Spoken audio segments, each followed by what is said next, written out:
Hey guys, so this is one I can probably spend a little bit of time talking about here. Just got him from a friend. He's, I think, almost at puberty.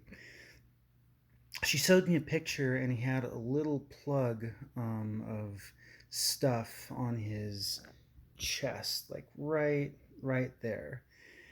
And I think this is a teachable moment to let you guys know how infection works with pigeons and some other birds, but mainly pigeons.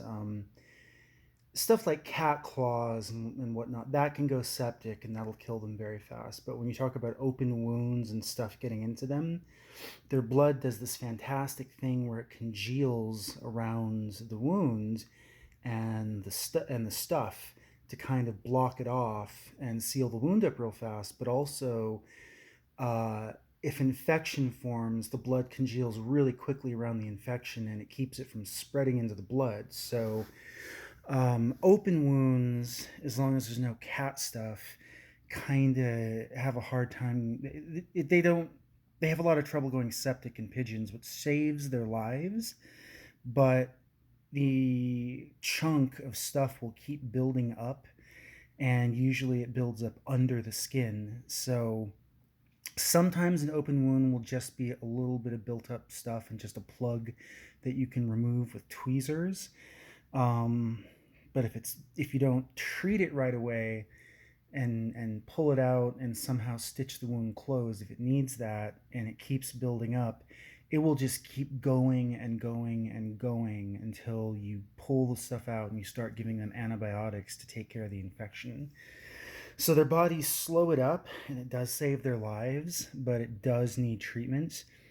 I considered showing you guys pictures of the stuff that we got out of him, but I'm a little worried about getting copyrights. Not copyright, I'm sorry. Getting like stuff taken down and getting strikes on the channel for posting gory content. But basically, yeah, we pulled this plug and there was just tons of stuff under the skin, and the skin itself actually on his chest had started dying off. That's why he's bandaged. um, the skin was papery and white and it came apart very easily, so it was dead. Stitching it wouldn't have done anything, so we had to remove all the dead skin. Some of the infected bulk almost went into his crop, like from the chest into the crop, but it didn't puncture it, thankfully. But picture like if you could pull an entire mineral vein out of the ground, that's what that looked like. It's just this white, chunky mass. Um, so we can't even stitch his chest closed right now.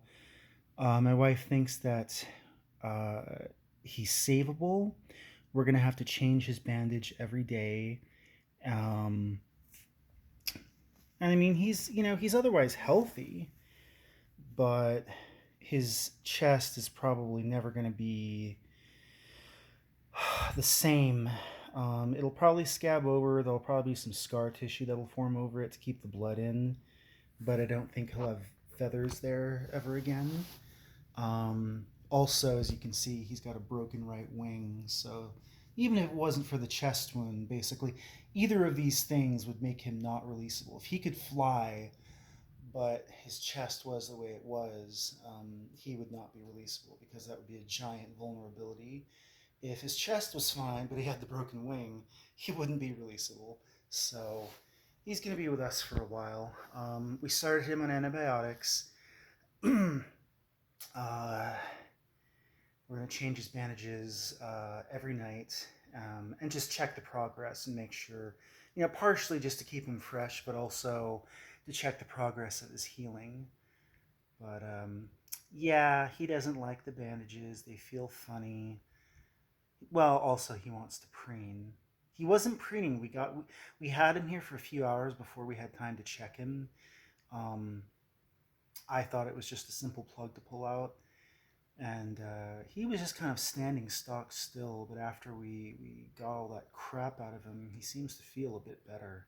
So yeah, just wanted to introduce you guys to him and kind of give you a little bit of a narration speech on pigeons and wound infection and how to deal with them.